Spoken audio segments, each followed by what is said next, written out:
nous avons le plaisir de vous saluer partout où vous pouvez nous suivre. Et que le Seigneur bénisse la présence de chacun de vous. Et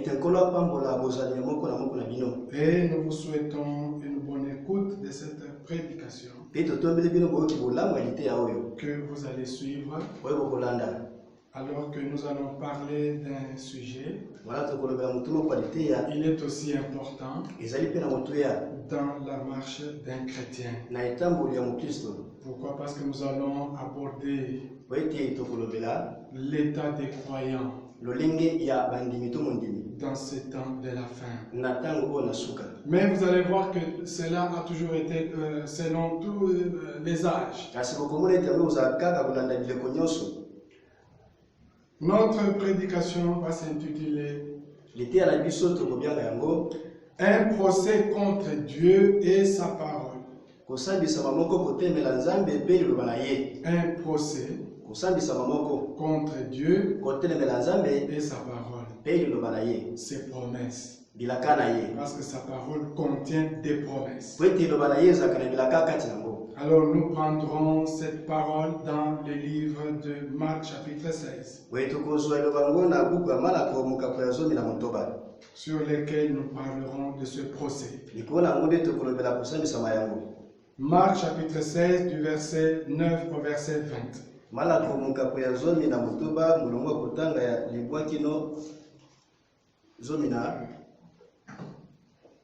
Marc chapitre 16 à partir du verset 9 jusqu'au verset 20.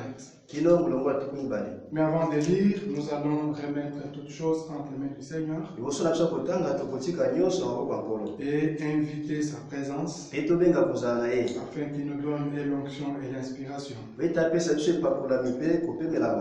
Nous prions.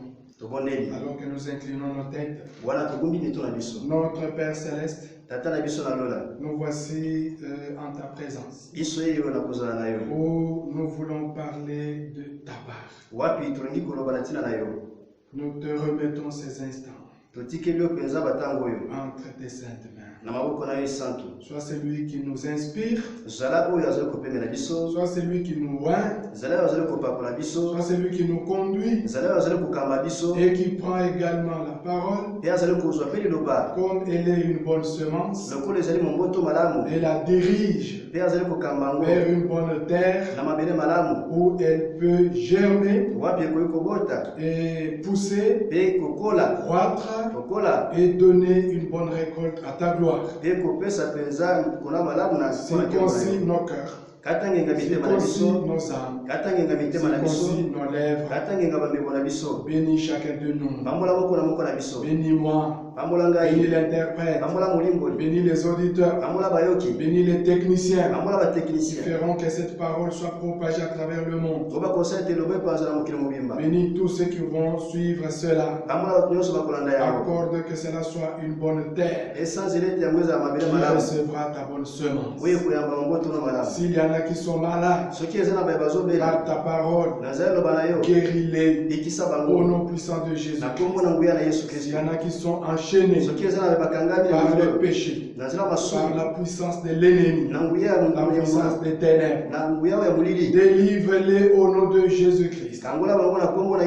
Sauve les perdus, baptise du Saint-Esprit, sanctifie, justifie, pour que tout soit à ta gloire. Alors que nous nous apprêtons à ta venue, commence et termine avec nous. Au nom puissant de Jésus-Christ. Amen. Nous prendrons notre texte. Nous l'avons dit, c'est dans le livre de Marc, chapitre 16, au verset 9. Jésus étant ressuscité le matin du premier jour de la semaine,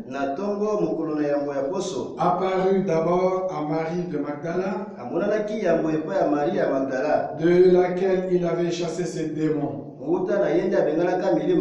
Elle alla emporter la nouvelle à ceux qui avaient été avec lui et qui s'affligeaient et pleuraient. Quand ils entendirent qu'il vivait et qu'elle l'avait vu, ils ne le crurent point. Après cela, il apparut sous une autre forme à deux d'entre eux qui étaient en chemin pour aller à la campagne.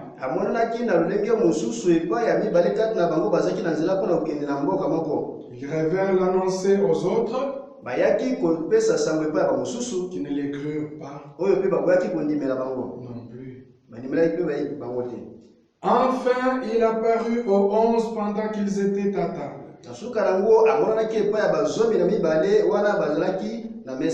Et il leur reprocha leur incrédulité et la dureté de leur cœur,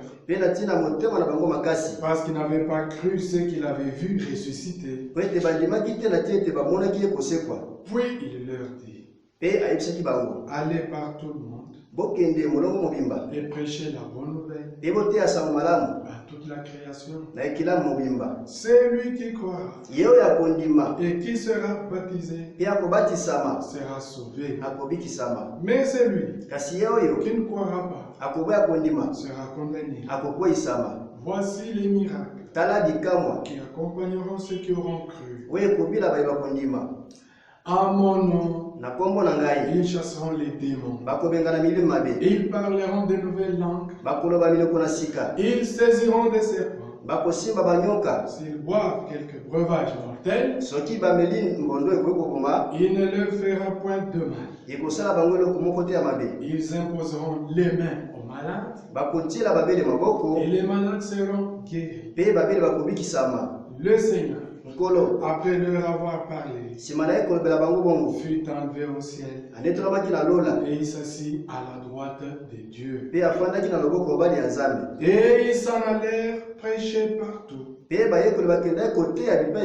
Le Seigneur travaillait avec eux et confirmait la parole par les miracles qui l'accompagnaient. Voilà comment nous venons de lire ces saintes écritures que nous allons exploiter dans cette prédication imposée. Alors nous allons aborder cette prédication. Il y aura 3 grands points dans lesquels nous allons parler. Si nous n'avons pas terminé aujourd'hui, nous le ferons la fois prochaine. La première chose, nous allons voir ce que c'est qu'un procès. C'est quoi un procès? Qu'est-ce que c'est qu'un procès? Et la deuxième chose dont nous parlerons, quelles sont les règles d'un bon procès pour qu'un procès soit un procès juste et équitable? Et troisième chose, c'est le déroulement d'un procès. Comment le procès doit se dérouler pour que ce soit un procès juste et équitable. Dans le premier point, quand nous parlons de ce que c'est qu'un procès, nous comprenons qu'un procès c'est une accusation qui met en présence 2 parties. C'est-à-dire, il y a une partie qui accuse, c'est l'accusateur, et il y a une partie qui est accusée. Ce sont les intervenants dans un procès. Dans un procès, il y a l'accusation, celui qui accuse, c'est l'accusateur, et il y a l'accusé qui est accusé. Pourquoi? Parce qu'il y a un problème. Il y a une affaire. Et nous comprenons que ici Dieu est accusé. Parce que notre titre c'est un procès de Dieu un procès contre Dieu et sa parole. Donc c'est Dieu qui est accusé. Et nous verrons l'accusateur. C'est qui? Donc il y a l'accusateur, il y a l'accusé, et entre les deux parties, il doit y avoir les juges. Les juges, c'est celui-là qui doit départir les deux parties. Donc nous venons de voir ce que un procès qui est une accusation. Et les intervenants dans ce procès, nous comprenons qu'il y a l'accusateur, il y a l'accusé. Et quand vous avez l'accusateur, il a aussi tout un groupe derrière lui. Et dans les procès que nous voyons, on appelle, il y a le ministère public. Il y a le procureur, il y a les juges, il y a l'accusé, et il y a la partie défenderesse ou encore les avocats de l'accusé. Voilà. Donc nous venons de comprendre ce que c'est. Maintenant, le deuxième point, les règles d'un bon procès. Pour qu'un procès soit un procès juste et équitable, il doit respecter ces quelques règles. C'est là que nous prenons le livre de Proverbes. Proverbes chapitre 18. Au verset 17. Voilà ce que la parole de Dieu nous dit. Proverbe 18. Au verset 17. Le premier qui parle dans sa cause paraît juste.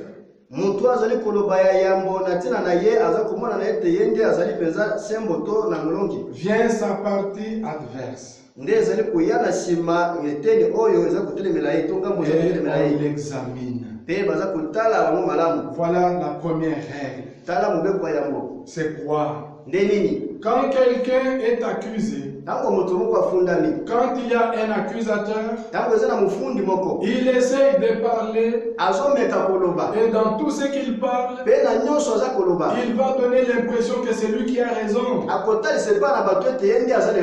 tel point que si vous ne faites pas attention, vous pouvez condamner l'accusé pour rien. C'est pourquoi la parole de Dieu nous dit, pour qu'un procès soit juste et équitable, vous écoutez le premier. C'est lui qui accuse. Il paraît avoir raison.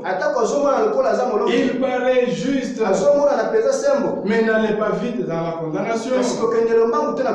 Écoutez aussi la partie adverse. Écoutez aussi l'autre partie. Et puis examinez. Et vous allez voir qui a tort et qui a raison. Voilà la première règle. Donc dans un procès, ne condamnez jamais quelqu'un sans avoir entendu la partie adverse. C'est comme même dans les couples. Une femme peut venir, elle pleure même. Oh mon mari, voilà ce qu'il a dit, voici ce qu'il a fait. Elle peut même pleurer à tel point que vous pouvez penser que le mari est vraiment un mauvais mari. Et vous risquez même de le condamner. C'est un méchant homme. Il est mauvais. Mais ne faites pas cela. Que vous soyez prédicateur, que vous soyez pasteur, que vous soyez un frère ou une sœur, ne jugez pas de cette façon-là. Quand quelqu'un parle, il paraît être juste dans sa raison. Ne faites pas cela avant d'écouter l'autre partie adverse. Et après, quand vous allez examiner, vous allez entendre maintenant le mari. Le mari aussi va parler. parler, va parler. Peut-être quand le mari va parler, vous comprendrez que c'était la femme qui était mauvaise. Pourquoi? Parce que vous avez écouté les deux parties. C'est ça un bon procès. Vous écoutez le premier, l'accusateur, et vous écoutez l'accusé. Et vous examinez. Voilà comment la parole de Dieu nous montre. Et la deuxième règle, nous la prenons dans Deutéronome, chapitre 19, au verset 15. Voilà ce que le Seigneur dit à Israël quand vous devez juger. Deutéronome chapitre 19, verset 15. Un seul témoin ne suffira pas contre un homme pour constater un crime ou un péché, quel qu'il soit. Un fait ne pourra s'établir que sur la déposition de 2 ou de 3 témoins. Voilà la deuxième règle. La deuxième règle, on vous demande que dans un procès, on doit avoir des témoins. Pas un seul témoin, mais 2 ou 3 témoins qui vont déposer. Et à ce moment-là, vous pouvez comprendre comment examiner la chose et donner un verdict. Dans un procès, vous ne pouvez pas condamner un accusé sans témoin, ou même lui-même. Il ne se défend pas. C'est aussi une règle d'un procès. C'est ce que Nicodème va dire à ses amis dans le livre de Jean chapitre 7. Évangile selon Saint Jean, au chapitre 7, au verset 51. Voilà ce que Nicodème va leur dire. Au verset 50, Jean chapitre 7, verset 50 à 51. Nicodème qui était venu de nuit vers Jésus et qui était l'un d'entre eux leur dit: notre loi condamne-t-elle un homme avant qu'on l'entende et qu'on sache ce qu'il a fait? Voilà ce que prédit la loi. La loi demande: vous ne pouvez pas condamner quelqu'un sans l'avoir entendu. Si vous voyez un procès dans lequel on condamne l'accusé sans qu'il n'ait pas, on ne l'a pas entendu, c'est un faux procès. Cela ne doit jamais se faire. On ne peut pas condamner quelqu'un sans l'avoir entendu. Ça, c'est la loi qui le dit. Voilà comment Nicodème pouvait rappeler à ses amis qui étaient en train de condamner le Seigneur Jésus parce qu'il prêchait.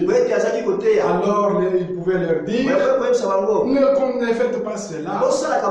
Notre loi ne le fait jamais. Vous ne pouvez pas condamner quelqu'un sans l'avoir entendu, sans qu'il ait parlé, et qu'on sache ce qu'il a fait ou ce qu'il a dit. Mais aujourd'hui, qu'est-ce que nous voyons? Il y a des choses qui se font dans lesquelles on condamne quelqu'un, on ne l'a même pas entendu, sur base de seulement ce que l'autre a dit. Directement, on a condamné la personne. Cela est charnel. Cela ne devrait jamais se faire dans la maison du Seigneur. Pourquoi cela ne fait pas? Parce que si dans la nature, dans les choses de ce monde, où le Seigneur a permis que le peuple entier du Congo, à Kinshasa et sur toute la terre, travers, le Seigneur a permis qu'il y ait un procès. Un procès qui s'est passé à Kinshasa, mais qui a été transmis à travers la télévision, où tout le monde pouvait suivre. Il y avait un accusé, et on a vu comment, dans toutes les parties du procès, de l'instruction au plaidoirie et au verdict, l'accusé était là, le prévenu était là, il devait se défendre, il devait parler. Maintenant, si les gens du monde doivent respecter cela, à combien plus forte raison l'Église du Seigneur, l'Église du Seigneur devra honorer toute la parole de Dieu. Et les pasteurs qui sont les bergers doivent aussi veiller à cela, parce qu'ils sont les juges dans l'Église. Un frère viendra, il accuse sa femme, et directement vous condamnez la sœur sans l'avoir entendu. Une sœur viendra, elle accuse son mari, vous condamnez le mari, et directement sans l'avoir entendu. Cela n'est pas conforme. Si une personne accuse l'autre, la parole de Dieu nous montre, vous avez entendu une partie, entendez aussi la partie adverse, et puis examinez. Voilà comment la parole de Dieu nous montre. Voilà la deuxième règle. Donc la première règle, vous devez entendre les deux parties. Deuxième règle, vous devez avoir des témoins, pas un seul témoin. C'est ce que le Seigneur Dieu, Jésus-Christ nous dit dans le livre de Matthieu au chapitre 18. Matthieu chapitre 18, du verset 15 au verset 16. Si ton frère a péché, va et reprends-le entre toi et lui seul. S'il t'écoute, tu as gagné ton frère. Mais s'il ne t'écoute pas, prends avec toi une ou deux personnes, afin que toute l'affaire se règle sur la déclaration des deux ou de trois témoins. Voilà une autre règle, la présence des témoins. Donc dans un procès, il doit y avoir la présence des deux parties. L'accusateur doit être là, et l'accusé doit être là. Dans toutes les étapes, nous ne pouvons pas voir à un certain moment du procès, il n'y a que l'accusé, il n'y a que l'accusateur, mais l'accusé n'est pas là. Cela n'est pas conforme. Si les gens du monde nous ont montré un procès, et dans ce procès-là, nous avons vu l'accusé était là présent à toutes les parties, à toutes les étapes du procès, de l'accusation ou de l'instruction, jusqu'au verdict. L'accusé était présent. Donc les deux parties doivent être là. C'est la première règle. La deuxième règle, vous devez avoir des témoins. Pas un témoin, mais deux ou trois témoins. C'est ce que le Seigneur Jésus nous montre. Il répète aussi la loi, parce que dans la loi, il nous a dit cela. Nous l'avons vu dans le livre de Deutéronome. Nous pouvons encore le relire plus loin.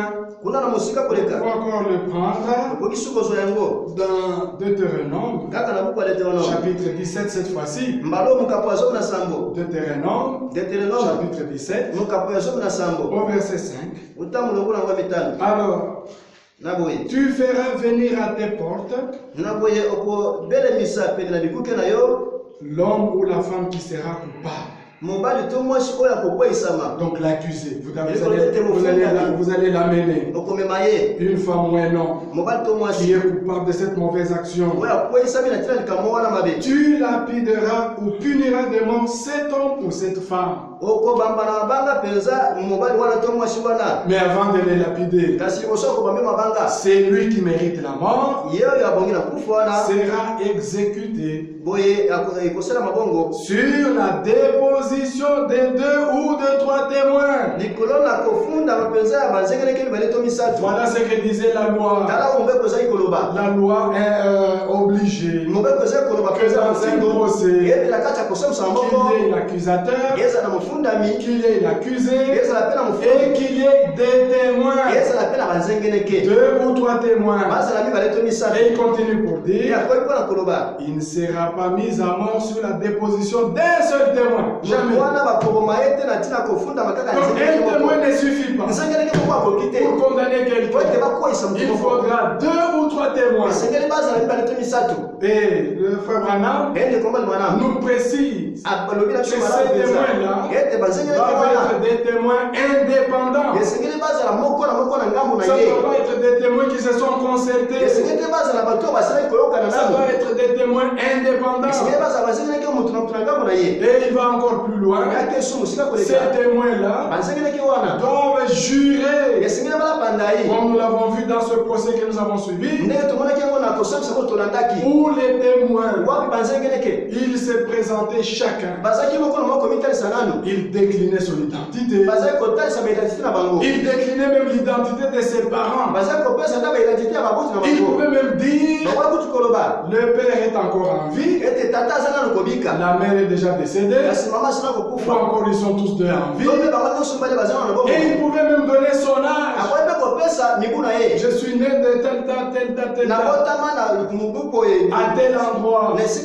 Et il pouvait même décliner ses origines. Je suis de tel village, tel secteur, tel territoire, tel district, telle province. Donc il déclinait toute son identité. Il terminait même par son adresse. Voici, je vis à telle adresse. Donc, nous comprenons que le témoin était réellement présenté. Et après la présentation, il devait jurer devant les juges et devant les tribunaux de ne dire que la vérité, rien que la vérité. Parce que la vie de quelqu'un est en danger. C'est ainsi, mes frères, nous comprenons comment un bon procès a des règles. Nous avons vu la première règle. Nous venons de voir la deuxième règle. Et nous comprenons que la présence de l'accusé, la présence des témoins, c'est pour que le juge donne à l'accusé le moment de se défendre. Quelqu'un ne peut pas être condamné sans qu'il se défende. Quelqu'un ne peut pas être condamné comme cela. On a dit, voici ce qu'il a fait. Voici ce qu'il a fait. Il a fait ceci. Il a fait cela. Alors sur base de cela, alors il est condamné à ceci, à cela. Cela, ça va s'appeler un complot. Voilà comment nous avons compris les règles d'un bon procès. La présence des deux parties devant les juges. Il doit y avoir un juge. Nous l'avons vu dans le procès que nous avons suivi. Les juges étaient au milieu, à côté de lui. Il y avait le procureur et derrière lui c'était le ministère public. Et en face il y avait la l'accusé. Et il y avait la partie, les avocats pour la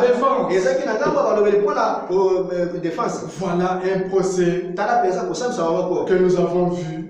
Mais nous ici, nous en parlons conformément à la parole de Dieu. Et pour dire quoi? Pour dire que si les gens du monde respectent les règles d'un bon procès, à combien plus forte raison dans la maison du Seigneur, qui est la véritable maison du jugement, où tout doit être respecté et honoré.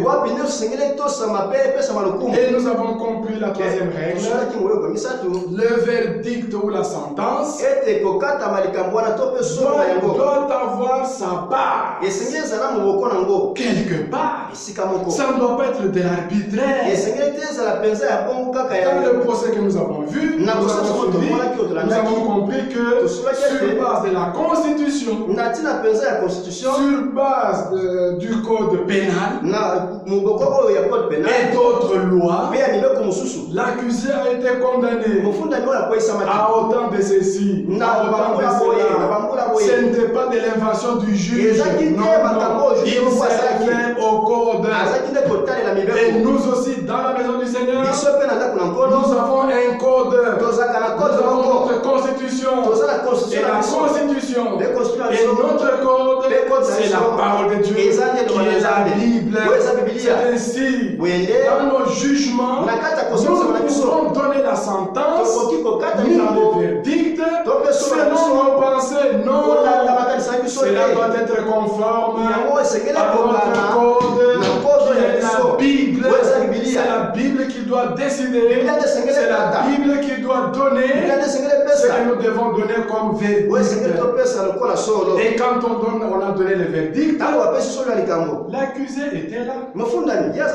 Quand on était en train de lire, les accusés étaient là. Autant d'années de prison. Il était présent du début à la fin.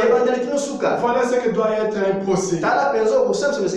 Donc nous venons de voir ce que c'est qu'un procès, ce que sont les intervenants dans un procès. Et nous venons de parler des règles des bons procès. Et quand ces choses ne sont pas respectées, le procès c'est un complot. Imaginez-vous, dans votre procès, parmi les intervenants, il y a les juges, il y a l'accusateur, mais l'accusé n'est pas là. Et on l'accuse, on le condamne, il n'est pas là. C'est un complot. Ça c'est un. Et les deux, quand l'accusé, il est là, on ne lui donne pas la parole pour se défendre. On ne donne pas à ses avocats de pouvoir le défendre. C'est encore un complot. C'est là que frère Ewald Frank nous dit, il faut donner à l'accusé l'occasion de se défendre. Ça c'est chrétien. Ça c'est ce que Dieu veut dans sa maison. Vous ne pouvez pas accuser quelqu'un sans l'avoir entendu, sans lui donner l'occasion de se défendre. Voilà maintenant où nous prenons le dernier point. Si nous ne l'avons pas terminé, nous allons le terminer la fois prochaine. Le troisième point c'est quoi? C'est le déroulement d'un procès. Comment est-ce qu'un procès se déroule? Oui, mon frère, avant que nous puissions arriver au verdict et que nous puissions entrer dans ce procès contre Dieu et sa parole et ses promesses, parce que nous avons compris que dans ce procès, l'accusateur, c'est Satan. C'est Satan qui accuse Dieu. Dieu est l'accusé. Satan est l'accusateur. Et maintenant, il y a une autre partie. Les juges qui doivent juger. Et derrière les juges, ce que nous ne pouvions pas voir, c'était ce qu'ils appelaient la chambre ou les jurys, dans lesquels ils devaient aller et délibérer, et venir et dire, voici, base ce que nous avons suivi, voici sur base de la Constitution, sur base du code pénal et voici la sentence. Donc les jurys ou les juges d'abord devaient donner des paroles tantôt à l'accusateur qui était le ministère public avec ses avocats. Il devait aussi donner la parole à l'accusé et à ses avocats aussi. Et c'est comme cela que cela devait se dérouler. Et dans notre procès maintenant, il y a l'accusateur.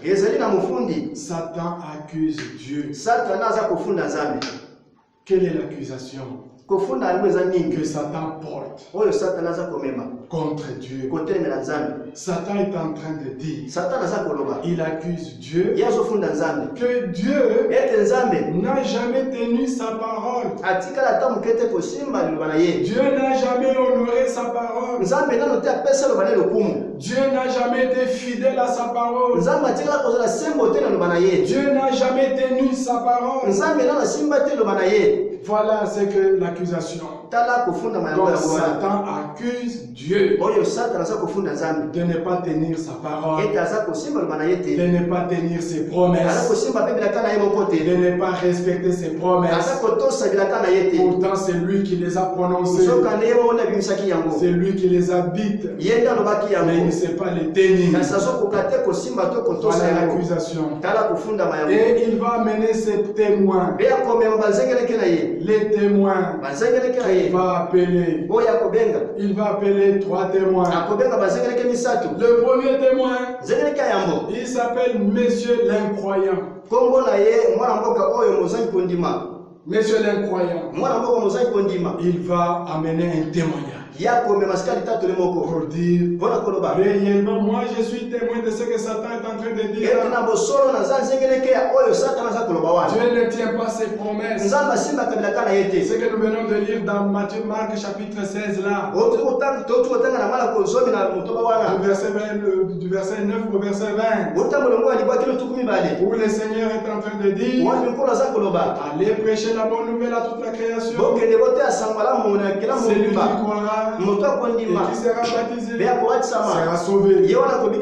Voici les miracles qui accompagneront ceux qui auront cru. Ils imposeront les mains aux malades. Voilà les promesses que Dieu a faites.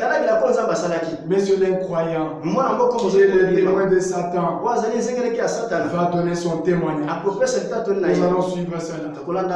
Le deuxième témoin qui va être présenté, c'est Monsieur le sceptique. Le sceptique, c'est lui qui doute de tout. C'est lui-là, le monsieur le sceptique. Il viendra aussi parler. Et l'autre monsieur, l'autre témoin, il s'appelle Monsieur l'impatient.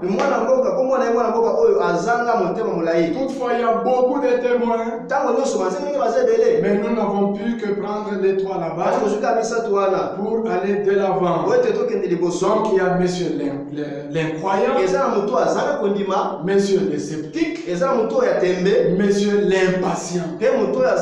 Chacun va venir rendre témoignage pour dire en tout cas, Dieu ne respecte pas ses promesses. Dieu ne respecte pas sa parole. Dieu ne l'honore pas. Il va donner son témoignage. Monsieur le croyant va dire, moi j'étais dans une église du plein évangile. L'église là des dieux, de ces dieux là J'étais dans cette église-là. Et dans cette église-là, on nous a lu cette écriture. Marc chapitre 16. Vous imposerez les mains aux malades. Et les malades seront guéris. À mon nom. Moi, monsieur l'incroyant, j'étais dans cette église-là. J'étais sérieusement malade. J'étais malade. J'étais allé. Et dans cette église, on a prié sur moi. On a imposé les mains. Et voilà, j'ai toujours été malade.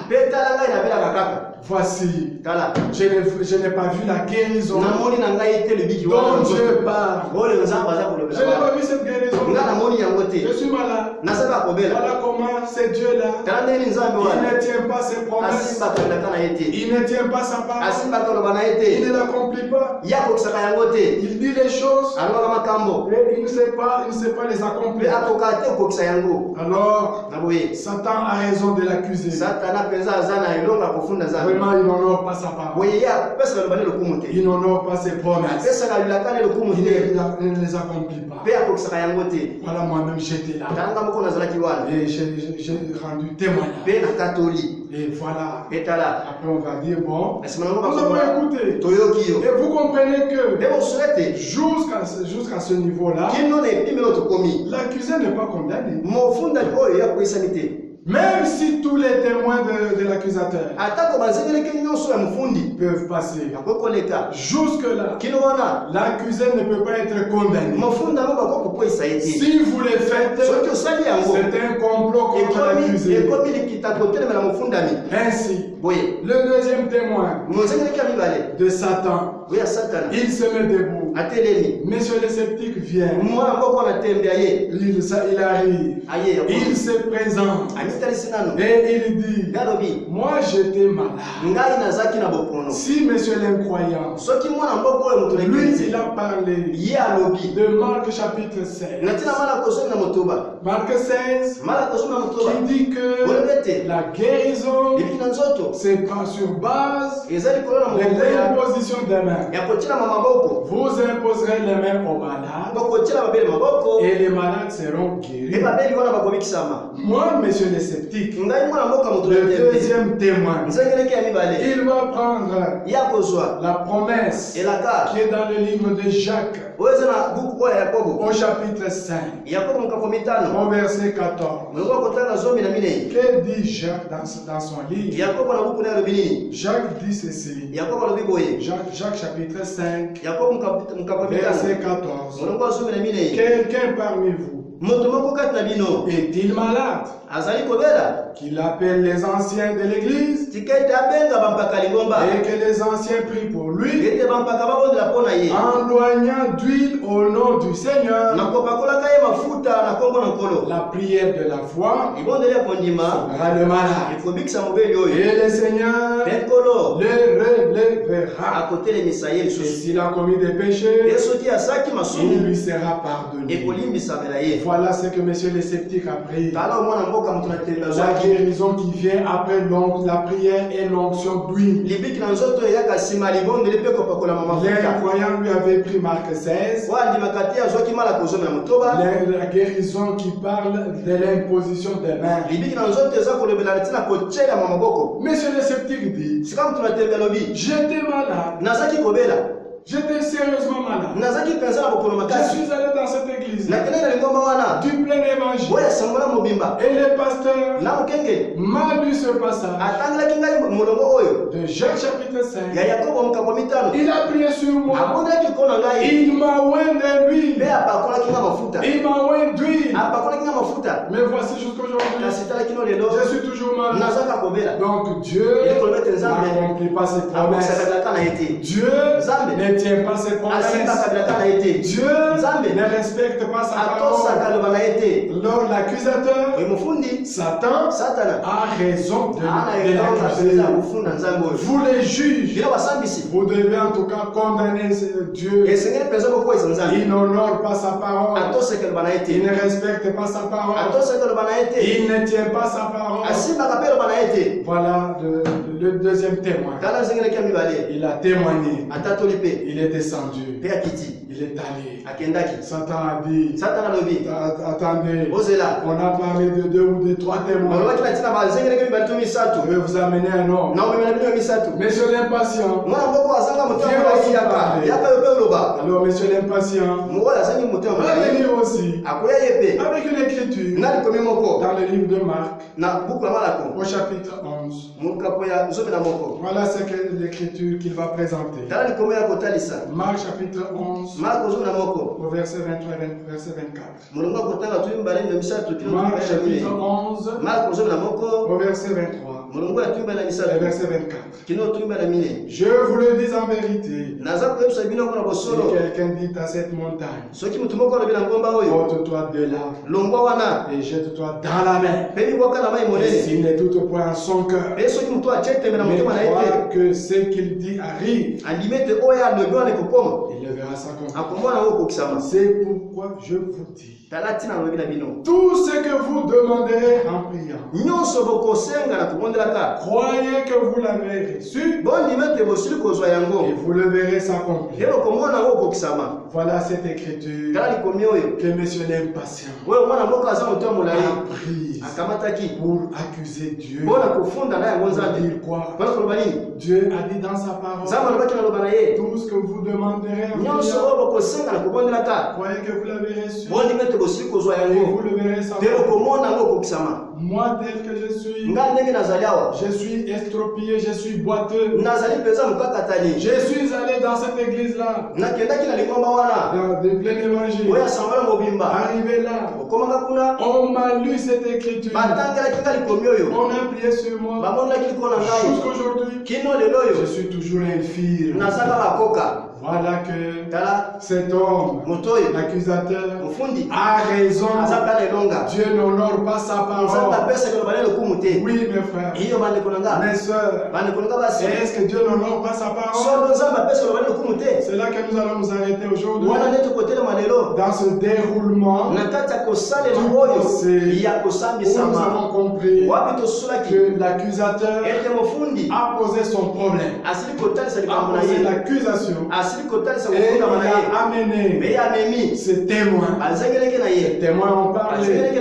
Et il y avait un monsieur l'incroyant, monsieur le sceptique et monsieur l'impatient.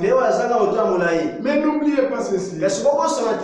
Vous comprenez que tous ces 3 témoins n'étaient pas dans les bars. Non, ils disent qu'ils étaient à l'église. Donc ils étaient comptés parmi les croyants. Ils étaient comptés parmi les fidèles. C'est ça la grande leçon que nous devons apprendre aujourd'hui. Avant que nous puissions maintenant prendre la deuxième partie, parce que vous venez de comprendre que nous venons de parler de l'accusateur. Il a posé son accusation et il a présenté ses témoins. Est-ce que vous aussi, sur base de cela, avec tout ce que nous venons de comprendre, allez-vous condamner l'accusé? Non, vous ne pouvez pas condamner l'accusé. Pourquoi? Parce que l'accusé doit aussi se défendre. Il faut donner aussi le temps à l'accusé de se défendre. Pourquoi? Parce que nous avons lu le premier qui parle, paraît juste dans sa cause. Vient ensuite la partie adverse et on examine. Nous venons d'entendre la première partie qui est l'accusateur, mais nous n'avons pas encore entendu l'accusé. Et vous comprenez que sur bas de ce qu'a dit l'accusateur et de ce qu'ont dit les témoins, si vous n'écoutez pas la partie adverse, vous allez condamner l'accusé. Vous allez dire non, il est accusé. Ne faites jamais cela. Ne faites jamais cela. Donnez le temps à l'accusé de pouvoir aussi se défendre et d'amener aussi ses témoins. Et c'est là, mes frères et sœurs, ce que vous pouvez comprendre aujourd'hui dans cette prédication, ce que je peux vous demander, ne soyez pas comme ces trois témoins, messieurs l'incroyant. Peut-être c'est ce que vous êtes. Vous êtes un frère dans l'église, vous êtes une sœur dans l'église, mais pourtant vous êtes un incroyant. Vous vous dites, il y a des choses qui disent dans votre cœur, oh, Dieu n'accomplit pas sa part. En tout cas, c'est vrai ce que Satan dit. Je vous dis, mes frères, ne faites pas cela. Ne soyez ni messieurs les croyants, ni messieurs les sceptiques, qui est en train de douter de tout. Mais ne soyez pas aussi l'impatient. Oui, quelqu'un qui a l'impatience, il va donner un délai à Dieu. Mais à Dieu, on ne donne pas de délai. Il est un Dieu souverain. Et il fait ce qu'il veut. Et quand il veut, et les croyants marchent avec lui. Comme nous allons l'entendre. Quand maintenant on va donner la parole à l'accusé. L'accusé qui est Dieu, il est accusé par l'accusateur. Mais nous comprenons, il a un témoin principal en qui il a confiance, qui peut parler à sa place d'une manière valable. Et le témoin principal qui parle au nom de Dieu, c'est le Saint-Esprit, qui est Dieu lui-même dans une autre forme. C'est là que le témoin principal, le témoin de défense, qui est le Saint-Esprit, on va aussi lui donner la parole pour parler, pour se défendre, pour que le procès soit juste et équitable. Voilà comment maintenant le Saint-Esprit, il va prendre la parole pour dire, voici ce qui se passe. Ces gens sont bien passés pour se présenter, messieurs l'incroyant, messieurs le sceptique, messieurs l'impatient. Mais nous pouvons vous dire, dans la maison du Seigneur, dans la famille de Dieu, dans l'église du Seigneur, qui est la véritable église, qui est le corps mystique de Jésus-Christ, il n'y a ni messieurs l'incroyant, ni messieurs les sceptiques, ni messieurs l'impatient. Dans la famille de Dieu, il n'y a que des croyants. Il n'y a pas de soi-disant croyants. Donc ces gens étaient en train d'aller à l'église, mais ils n'étaient pas des vrais croyants. La preuve est là elle-même. Il s'appelle lui-même Monsieur l'incroyant. L'autre s'appelle Monsieur les sceptiques. Et l'autre s'appelle Monsieur l'impatient. Pourtant, dans l'église du Seigneur, Dieu n'a affaire qu'aux véritables croyants. Et sa parole est destinée aux croyants. Et sa parole est vivante chez les croyants. Ça, c'est la première chose que vous devez retenir. Vous, les juges, vous qui écoutez, vous devez comprendre que Dieu n'agit et il n'a des enfants que des hommes et des femmes qui croient réellement. Pas des gens qui s'appellent Monsieur l'incroyant ou Madame l'incroyant ou Madame l'impatient. Tu as demandé aujourd'hui, déjà demain, tu commences à te patienter. Tu n'appartiens pas au peuple de Dieu. Tu n'appartiens pas à l'église du Seigneur. Tu n'appartiens pas à la famille de Dieu. À la famille de Dieu, ce sont des hommes et des femmes qui sont patients. Ils ont la patience, ils ont la foi. Comme nous allons le voir, le témoin principal, va aussi appeler des témoins. Je vais vous appeler aussi des témoins. Le Saint-Esprit va appeler comme premier témoin. Il va appeler quelqu'un qui va se présenter. Comme le premier témoin qui il va se présenter. Moi je m'appelle Noé. Je m'appelle Noé. J'ai vécu dans un âge très scientifique. Dans cet âge-là, les gens étaient capables dans les airs et étudier les airs pour voir s'il y a de pluie ou non. Ils pouvaient aller plus haut.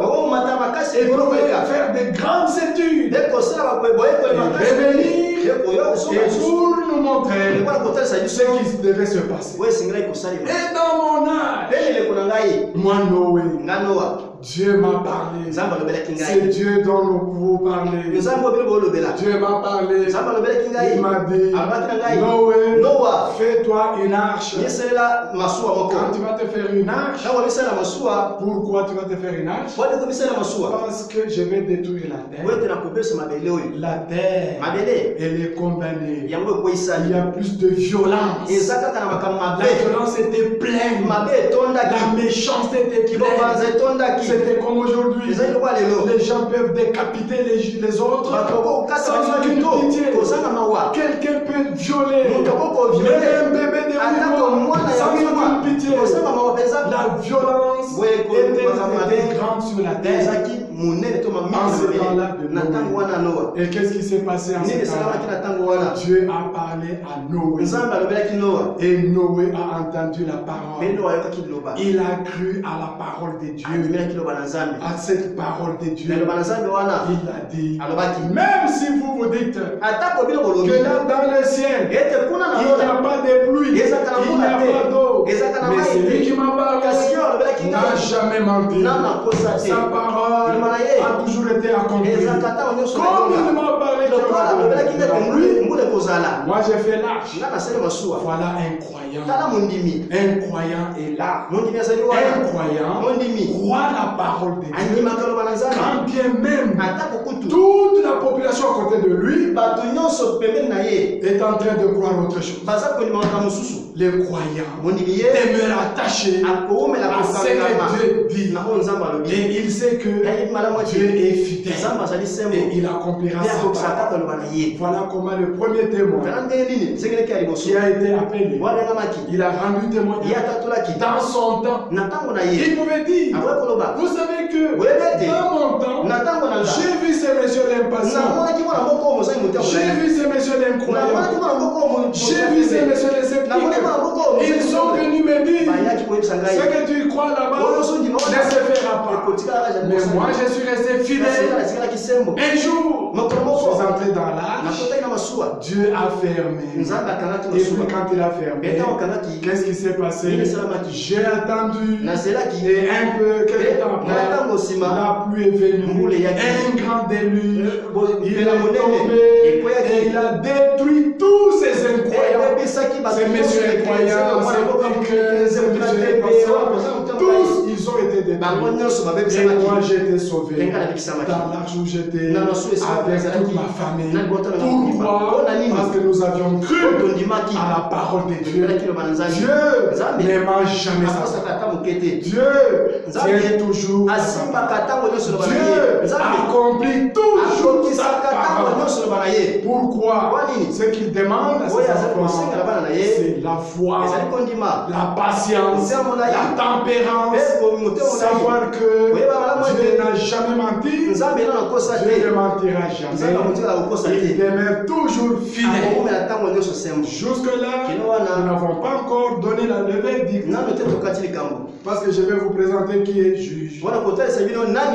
Jusque-là, la sentence n'est pas encore donnée. Nous continuerons le dimanche prochain pour terminer le déroulement du procès et arriver au verdict. Et voir comment on va terminer ce procès. Dieu contre sa parole. Dieu contre le procès contre Dieu et sa parole. Le procès contre Dieu et ses promesses. Nous pouvons prier pour aujourd'hui. Et nous vous invitons, mes frères et sœurs, soyez des hommes et des femmes qui croyaient que Dieu est fidèle. Il n'a jamais menti. Il ne mentira jamais. La parole de Dieu nous dit, il n'est pas un fils d'homme pour mentir. Nous allons prier le Seigneur et à la fois prochaine. Notre Père Céleste, ce matin, nous désirons être comptés, non pas parmi les incroyants, mais notre prière, accorde-nous Seigneur, d'être comptés parmi les vrais croyants qui peuvent dire Dieu est fidèle, Dieu tient sa parole, Dieu honore sa parole, Dieu respecte sa parole, et réellement, toi Dieu tu es fidèle, toi Dieu tu tiens ta parole. Tu l'as fait avec Noé. Tu peux le faire aussi dans notre temps. Car tu es le même hier, aujourd'hui et éternellement. Ce que tu as fait du temps de Noé, accomplissant ta parole, tu peux le faire encore aujourd'hui. Car tu vis. Sois loué, sois exalté. Et bénis tous ceux qui entendront cette parole. Dans le nom puissant de Jésus. Bénis notre interprète. Bénis-nous. Bénis les techniciens, bénis ton peuple à travers le monde, et que cette parole soit une bonne semence qui tombe dans une bonne terre pour donner une bonne récolte à ta gloire, à ton honneur. Nous l'avons demandé sur le nom de Jésus. Amen. Amen.